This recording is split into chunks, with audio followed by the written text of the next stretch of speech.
Most assuredly, responded the agitated Vasily Stepanovich. Then where is it? Not here, the bookkeeper replied, turning ever more pale and spreading his arms.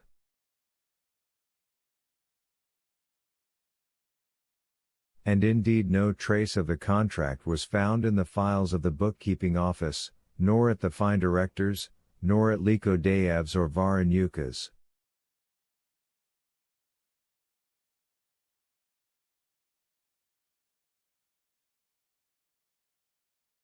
And what was this magician's name? Vasily Stepanovich did not know, he had not been at the essence yesterday.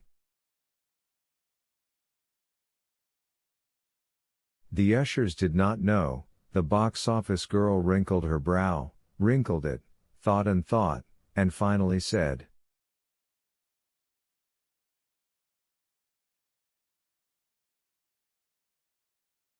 Woland, seems like. Or maybe not Woland? Maybe not Woland. Maybe Philand. It turned out that in the Foreigners' Bureau they had heard precisely nothing either about any Woland, or for that matter any Philand, the magician.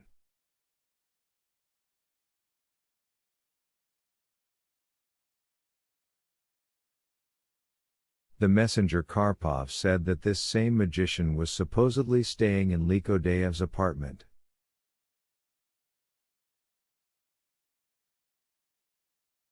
The apartment was, of course, visited at once, no magician was found there.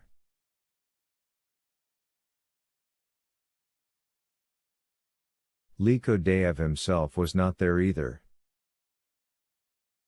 The housekeeper Grunya was not there, and where she had gone nobody knew. The chairman of the management, Nikanor Ivanovich, was not there, Bedsornev was not there.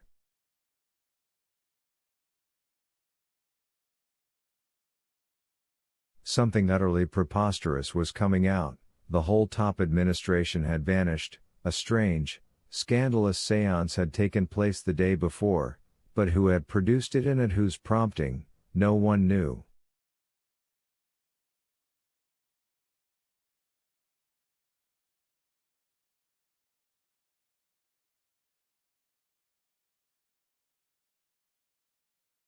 And meanwhile it was drawing towards noon, when the box office was to open.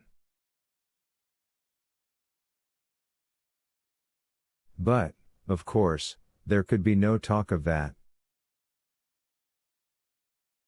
A huge piece of cardboard was straightaway posted on the doors of the variety reading.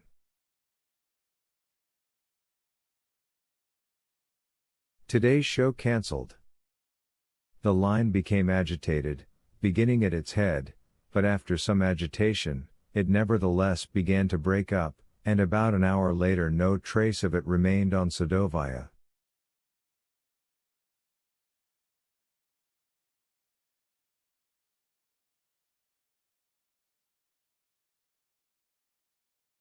The investigation departed to continue its work elsewhere, the staff was sent home, leaving only the watchman, and the doors of the variety were locked.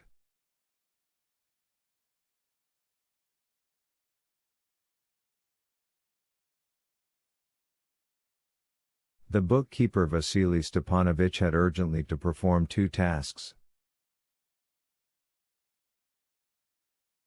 First, to go to the Commission on Spectacles and Entertainment of the lighter type with a report on yesterday's events and, second, to visit the Finspectacle sector so as to turn over yesterday's receipts, 21,711 rubles.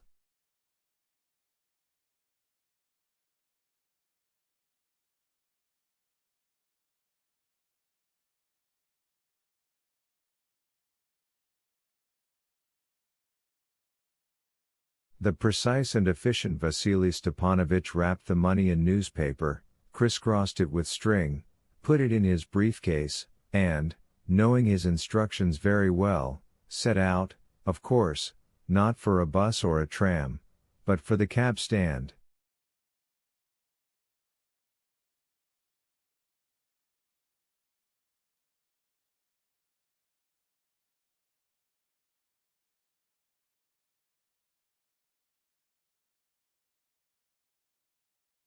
The moment the drivers of the three cabs saw a passenger hurrying towards the stand with a tightly stuffed briefcase, all three left empty right under his nose, looking back at him angrily for some reason.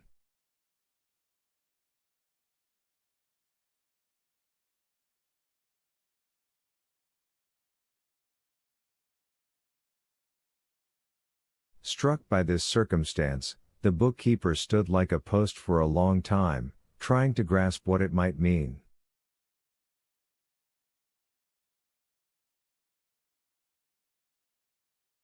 About 3 minutes later, an empty cab drove up, but the driver's face twisted the moment he saw the passenger.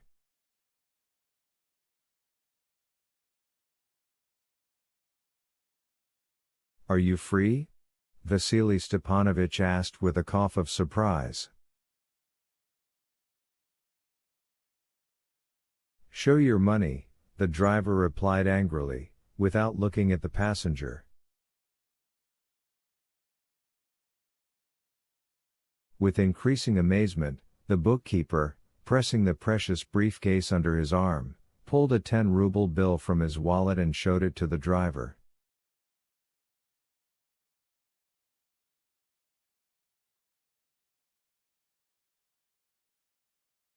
"I won't go," the man said curtly.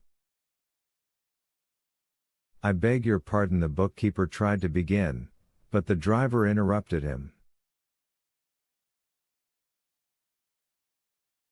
"Got any threes?"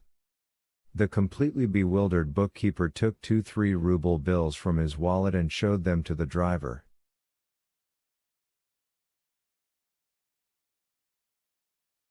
"Get in," he shouted, and slapped down the flag of the meter so that he almost broke it. "Let's go."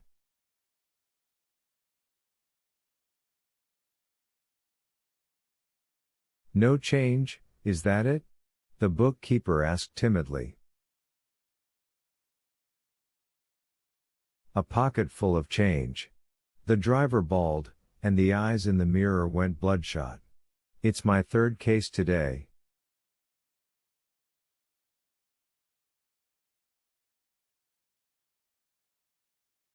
And the same thing happened with the others, too. "Some son of a bitch gives me a tenner, I give him change, 4.50. He gets out, the scum."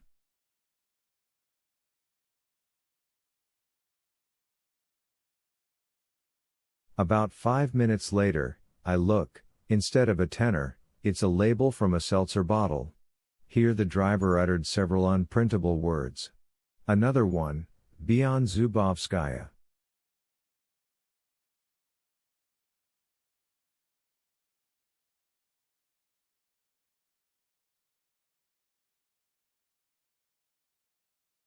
A tenner. I give him 3 rubles change. He leaves. I go to my wallet, there's a B there, zap in the finger.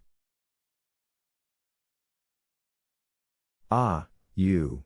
And again the driver pasted on some unprintable words. And no tenner.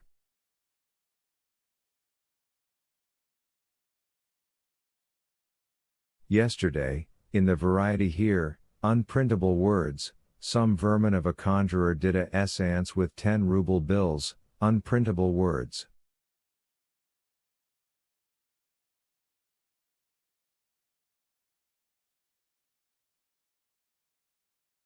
The bookkeeper went numb, shrank into himself, and pretended it was the first time he had heard even the word.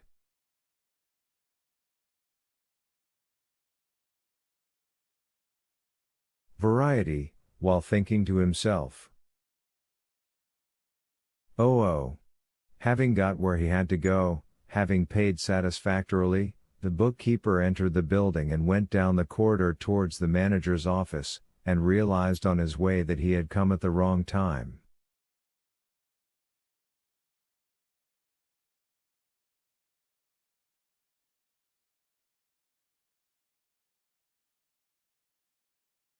Some sort of tumult reigned in the offices of the Spectacles Commission. A messenger girl ran past the bookkeeper, her kerchief all pushed back on her head and her eyes popping.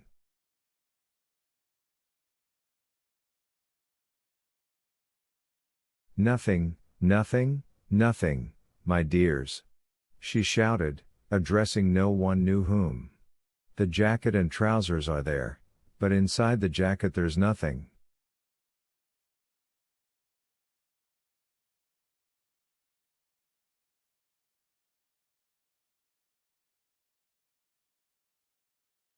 She disappeared through some door, and straight away from behind it came the noise of smashing dishes.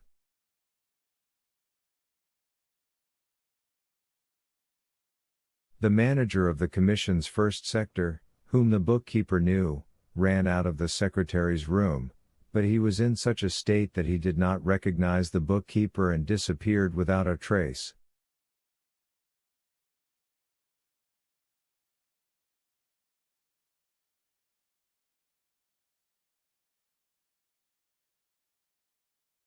Shaken by all this, the bookkeeper reached the secretary's room, which was the ante-room to the office of the chairman of the commission, and here he was definitively dumbfounded.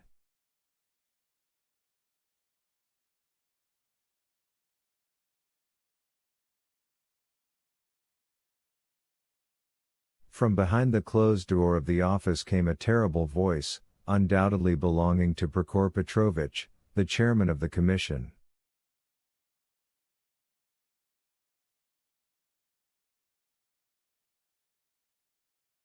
"Must be scolding somebody," the consternated bookkeeper thought and, looking around, saw something else, in a leather armchair, her head thrown back, sobbing unrestrainedly, a wet handkerchief in her hand, legs stretched out into the middle of the room, lay Prokhor Petrovich's personal secretary, the beautiful Anna Richardovna.